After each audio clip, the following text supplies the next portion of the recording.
தேமுதிக தலைவர் நடிகர் விஜயகாந்தின் புகழுடல் இன்று மாலை 4:45 மணி அளவில் கோயம்பேட்டில் இருக்கக்கூடிய தேமுதிக தலைமை அலுவலகத்தில் நல்லடக்கம் செய்யப்படவிருக்கிறது.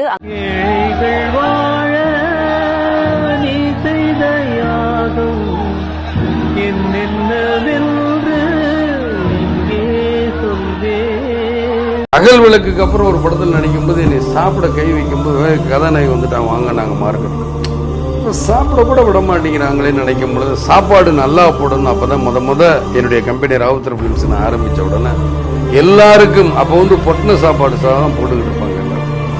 முதல் இலை போட்டு சோறு போடணும் கொண்டு வந்தது அது நான் தான். அதில் சொல்லிக்கிற கௌரவமா இருந்தாலும் சரி, திமிருன்னு நினைச்சாலும் சரி, நான் என்ன சாப்பிடணும் அதான் எல்லாரும் சாப்பிடணும். நான் கூல்ட்ரிங்க் சாப்பிட்டாலும் எல்லாரும் கூல்ட்ரிங்க் சாப்பிடணும், நான் இளநீர் சாப்பிட்டாலும் சாப்பிடணும், நான் சூப் சாப்பிட்டாலும் சாப்பிடணும், நான் மட்டன் சாப்பிட்டாலும் சாப்பிடணும், நான் என்வி என்ன சாப்பிடணும் எல்லாத்தையும் சாப்பிடணும். ஸோ அந்த நிலைமை கொண்டு வந்து எல்லாருமே ரைஸ் பண்ணுவோம். அன்பாலே சேர்ந்த நெஞ்சங்கள் வாழ நீ செய்த தியாகம் எங்கே சொல்வே. We are not sentimental idiots, sir. தமிழ்நாட்டு மக்கள் அவ்வளவு சீக்கிரமா யார் மேலேயும் அன்பு வச்சிட மாட்டாங்க. அப்படி வச்சுட்டா சாகர வரைக்கும் அந்த அன்பு மாறவே மாறாது. இந்த அன்பை தப்பா பயன்படுத்திட்ட தலைவருங்க இருக்காங்க. ஆனா தலைவனை ஏமாத்த ஒருத்த முடியல சார். எனக்குன்னு ஒரு ஏதோ ஒரு இடம் கொடுப்பீங்க, அது இருக்கும்ல. என் மனைவிக்குன்னு ஒரு இடம் இருக்குன்னு உங்க சட்டத்துல இடம் இருக்கும்ல. என் பிள்ளைக்குன்னு இத்தனை இருக்குல்ல, அது கிடைச்சா எனக்கு போதும். எவ்வளவு பேர் இருக்க, இந்த 4 பேர் வந்தா ஒரு நேரம் சோறு போட மாட்டீங்க. என்னையா காசு காசு காசு பணம் படப்புவாங்கயா நீங்களும் உங்க காசு என்னையா கோடி கோடியா சேர்த்து வச்சு எங்கயா கொண்டு போக போறீங்க? செத்தா கூட அருணாக்குடி அத்து விட்டுட்டு தான் உள்ளத்தை கொண்டு போய் போதைக்கிறா. காசு கிடையாது, ஒண்ணு கிடையாது. இந்த அளவுக்கு யார் அவரு? எனக்கே அவரை பார்க்கணும் போல இருக்கு.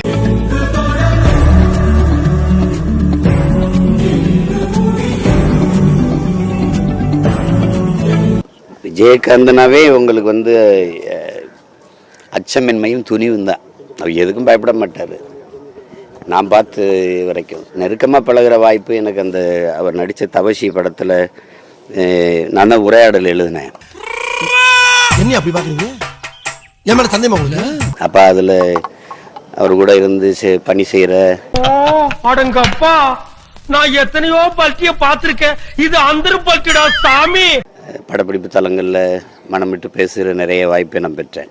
அதுக்கு முன்னாடி எங்கள் அப்பா மணிவண்ணன் அவங்கெல்லாம் நண்பர்களாக இருந்தபோது, நாங்கள் திரைத்துறையில் இருக்கும்போது நட்பு இருந்தாலும் கூட நெருக்கமான பழக்கம் இப்போ தான் எங்களுக்கு ஏற்பட்டது. பழனிசாமி, நாங்க வர்றோம்ப்பா. எவ்வளவு பிட்டுகளை தாப்பா அந்த காதுக தாங்க.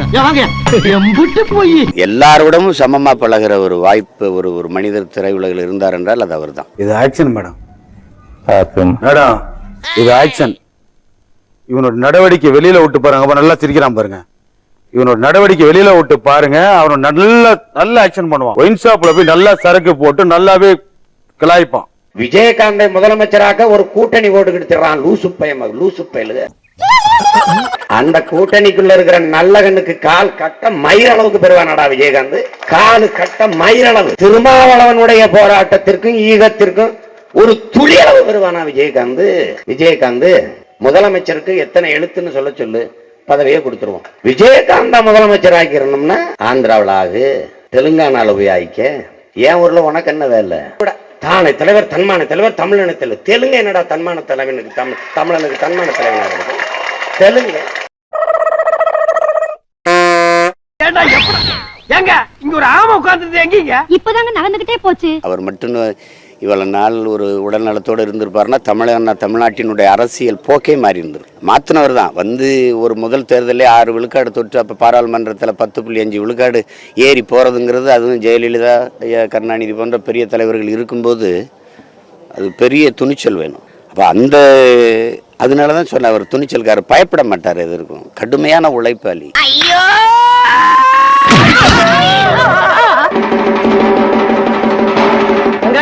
பார்த்தாலும் கொடி கூட்டம் ஸ்ட்ரைக் இதான வேலை. என்ன திமிர் இருந்தா காசு கொடுக்கிற முதலாளிய கை நீட்டி அடிச்சிருப்ப. நீ தட்டுனாலே திறக்கும், ஆனா பல கதவுகள் உடைச்சாதான் திறக்கும். எவ்வளவு பெரிய விஷயம் பண்ணிருக்கேன். ஒன்னு இப்படி பார்க்க மனசுக்கு கஷ்டமா இருக்கு. ஒரு மனுஷன் பிரியும் பொழுது அவன் தாய் எழுதா, அவன் ஒரு நல்ல மகன், அவனுடைய பிள்ளைங்க அழுதா அவன் ஒரு நல்ல தகப்பன். அவன் கூட பிறந்தவங்க அழுதா அவன் ஒரு நல்ல சகோதரன். அவன் பிரிவுக்காக ஒரு நாடே அழுதா அவன் ஒரு நல்ல தலைவன். உனக்காக இந்த நாடே அழுவுதப்பா. நான் கேட்டது இன்னும் இங்கு பள்ளு பாறை என சொல்லும் மழமைகள் உள்ளதடா. இந்த ஃபீல்ல நான் பாட்டு கேட்டேன். ஆனா அவர் எனக்கு கொடுத்தது, நான் ஏன் என் குடி அடையாளத்தை நான் போடுறேன். நாங்க என்ன தொழில் செஞ்சோம், நான் எங்க பூர்வீகம் எது, நாங்க வேற இது, என்னை தெரிஞ்சுக்கிட்டோம், எல்லாரும் தெரிஞ்சுக்கிட்டோம். இதுல என்ன இழிவு இருக்கு? ராமாதான் ஏன் ஐயா விட்டு விட்டீர்கள்? நான் எங்கடா விட்டேன்? இனிமேல் தான் விட போறேன். நான் விவசாயம் செய்யறேன். எங்க மாமா பானை செய்யறது, இன்னொரு மாமா மீன் பிடிக்கிறவரு, இன்னொரு தாத்தா நெசவு செய்யறவரு. இந்த விவசாயம் செய்யறவருக்கு பொண்ணை பானை செய்யறவருக்கு கட்டி கொடுக்க முடியாது. இந்த மீன் பிடிக்கிற பொண்ணை நெசவு செய்யறவருக்கு கட்டி கொடுக்க முடியாது. ஏன்? இந்த விவசாயம் செய்யற பொண்ணுக்கு தெரியும், காலையில எந்திரிக்கணும், பழைய சூரை கட்டிக்கிட்டு இருக்கிற வஞ்சனத்தை எடுத்துக்கிட்டு ஆடு மாட்டுக்கு அப்பா காட்டுல வச்சு அம்மா காட்டுல வச்சு போகணும்னு அது தெரியும். இந்த பானை செய்யற கோயில் இருக்காங்க, அந்த மாமா மகளை ஏன் விட்டு கட்டி வச்சா பயன் தராது.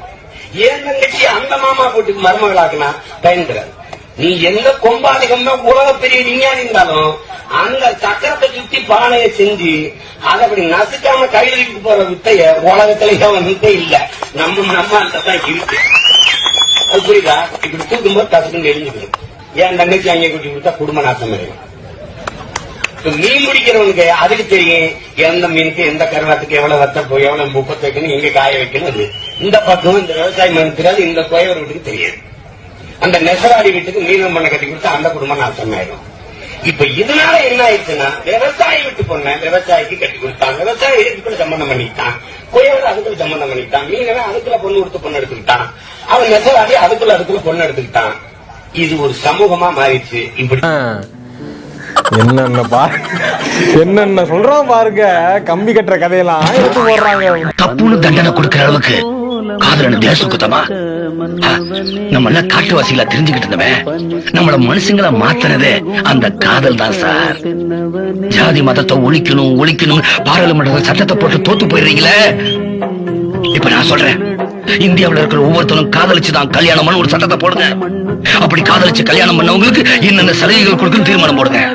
அப்புறம் பாருங்க, நம்ம நாட்டுல எந்த ஜாதியும் இருக்காது, எந்த மதமும் இருக்காது, எந்த கோயிலும் இருக்காது. அன்புங்கிற ஒரே ஒரு கோயில் தான் இருக்கும்.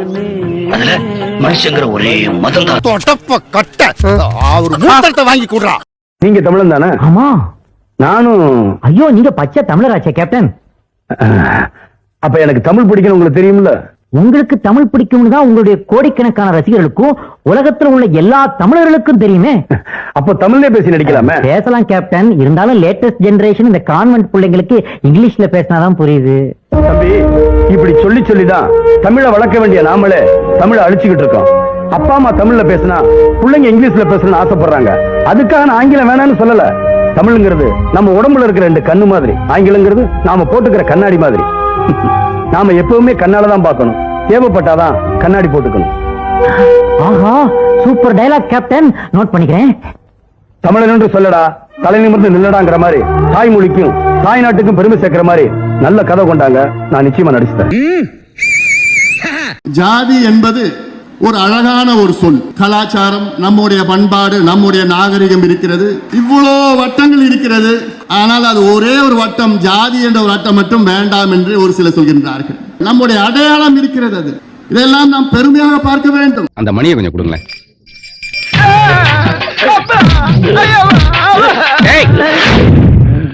ஏண்டா இந்த எங்க ஜாதிக்காரங்களை மேல கொண்டு வரப்போறேன் மேல போட்டு பேசுறீங்களே. உங்க ஜாதியில எத்தனை ஏழை பொண்ணுங்க இருக்காங்க, வரலட்சணை கொடுக்க முடியாம வறுமையில வாடி தவிச்சுக்கிட்டு இருக்காங்க. அவங்கள ஒரு பொண்ணுக்காவது உங்க செலவுல நீங்க கல்யாணம் பண்ணி கொடுத்திருக்கீங்களா, இல்ல உங்க ஜாதி சங்கம் தான் கல்யாணம் பண்ணி கொடுத்திருக்கா? உங்க ஜாதியில பண வசதி இல்லாம, படிக்க வசதி இல்லாம எத்தனை ஏழை மாணவர் இருக்காங்க. அவங்கள யாரையாவது உங்க செலவுல படிக்க வச்சிருக்கீங்களா, பட்டம் வாங்கி கொடுத்திருக்கீங்களா? இல்ல, போராட்டம் புத்திய மாத்தி ஜெயிலுக்கு அனுப்பியிருக்கீங்க. அவங்க குடும்பத்தை எல்லாம் சீரழிச்சு நடுத்தரவுல நிறுத்திருக்கீங்க. என்னோட ஒவ்வொரு நரம்பும் உடம்புல ஓடுற ரத்தமும் ஏன் ஜாதிக்காக பரபரப்பா பத்திரிகையில் அறிக்கை கொடுக்கறீங்களே. உங்க வீட்டு சமயக்காரன் உங்க ஜாதியா, கார் டிரைவர் உங்க ஜாதியா, மேனேஜர் உங்க ஜாதியா, உங்க மகனுக்கு கோடீஸ்வரர் வீட்டுல பொண்ணு எடுத்தீங்களே அந்த பொண்ணு உங்க ஜாதியா? ஓட்டு வாங்குறதுக்காக ஜாதி வரியை தூண்டி விடுவீங்க, அடுத்தவங்க உயிரை வாங்குறதுக்காக ஜாதி வரியை தூண்டி விடுவீங்க. ஆனா இவங்களை வசதி விடுறதுக்கு ஒண்ணுமே பண்ண மாட்டீங்க. 20 வருஷத்துக்கு முன்னால 200 ரூபாய் சம்பளத்துக்கு இருந்த நீங்க அரசியல்ல கொள்ளையடிச்சு இப்ப 200 கோடி ரூபாய் சொத்து சேர்த்து வச்சிருக்கீங்க. ஆனா இவங்க என்ன வச்சிருக்காங்க? இருக்கிறதுல அடமானம் வச்சிருக்காங்க. ஏமாத்துறதுக்கே பிறந்தவங்க அரசியல்வாதிங்க, ஏமாறதுக்குன்னே பிறந்தவங்க ஏழை ஜாதிங்க அப்படின்னு நீங்க எல்லாம் நினைச்சிட்டீங்க. இல்ல என்று வரும்போது முதலில் யார்? செவ்வேரந்தி முதலிலே களத்திலே வாழ்ந்ததான் அவன் முதலியார். இவங்களெல்லாம் பார்த்தாலே விரட்டி விரட்டி வெளுக்க தோணுது, விரட்டி விரட்டி வெளுக்க தோணுது. ஒதுக்கப்பட்டவன் எவனுமே இந்த உலகத்துல இல்லையா? எல்லாருமே உரிமை இருக்கப்பட்டவன் தான். மனுஷனுக்குள்ள வேத்துவ வேணாமையா? ஓ சோத்துக்கு நட்ட நெல்லு, குடிக்கிற தண்ணி எவன் பார்த்து கொடுத்தது தெரியுமா? அவன் ஊரு பேரு இனம் எதுன்னு இப்படி எவனோ இழுத்த இழுப்புலதான் நாம பொழப்பே ஓடிக்கிட்டு இருக்கு. எல்லாரும் ஊர் கூடி தேர் இழுப்போம். பூமியில நாம இருக்கிற மிச்ச காலம் சொர்க்கமா இருக்கட்டும். எந்த சட்டமும் செல்லாது. நாங்க இருக்கிற வரைக்கும் நாங்க சொல்றதுதான் இங்க சட்டம்.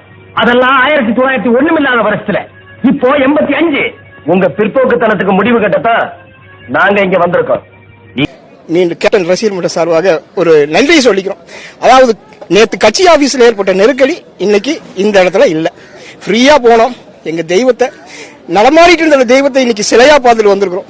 அதுதான் உண்மை. காவல்துறை சிறப்பா செயல்பட்டு இருக்காங்க. நம்ம முதல்வர் பார்த்தது எங்களுக்கு ரொம்ப சந்தோஷம். அவருக்கு தேசிய முற்போக்கு திராவிட கழகம் அண்டு கேப்டன் விஜயகாந்த் ரசிகர் மன்ற சார்பாக கோடான கோடி நன்றி. எனக்கு 5 வயசுல இருந்து எனக்கு கேப்டன் தான் எனக்கு எல்லாமே உயிர். நாங்க இது அரசியலா எடுக்கல, இது மக்களுக்காக வரவேற்கிறோம். மக்கள் இங்க வந்தாதான் கூட்டம் இல்லாம நெருக்கடி இல்லாம ஃப்ரீயா எங்க கேப்டனை பார்க்க முடியுங்க. நாங்க இதுக்கு வரவேற்பு தான் கொடுக்கும். ஸ்டாலின் சொல்லாமலே செய்யக்கூடிய ஆளு ஸ்டாலின். கேப்டனுக்காக அவர் செய்வார். தரையில உட்கார்ந்து சாப்பிட்டிருக்கேன், அவங்களோட குடிசையில உட்கார்ந்து நான் தூங்கி இருக்கேன், சிம்னி விளக்குல நான் படுத்தலாம் உருண்டு இருக்கேங்கிறது யாரும் புரியாம இருக்கிறாங்க. பிறந்தோம் வாழ்ந்தோம் இருந்தோன்ற இருக்கு. இது இந்த மாதிரி அன்பு ஜனங்கள்கிட்ட, என் மக்கள்கிட்ட கிடைக்காத அன்பு வரை யாருகிட்டயா எனக்கு கிடைக்க போகுது? நீங்க கோடி கோடி அள்ளி கொடுத்தா கூட கிடைக்காது இந்த மாதிரி அன்பு. எங்க இதுக்கு மேல நான் என்னையா குடுப்பட பண்ணிருக்கணும்? என் உடல் பொருள் ஆவி எல்லாமே இந்த மக்களுக்கு, இந்த தாய்மார்களுக்கு, இவங்களுக்காகத்தான் செலவு பண்ணி என்னுடைய இளைஞர் பெருமக்கள். ஸ்டார்ட் பண்ணு.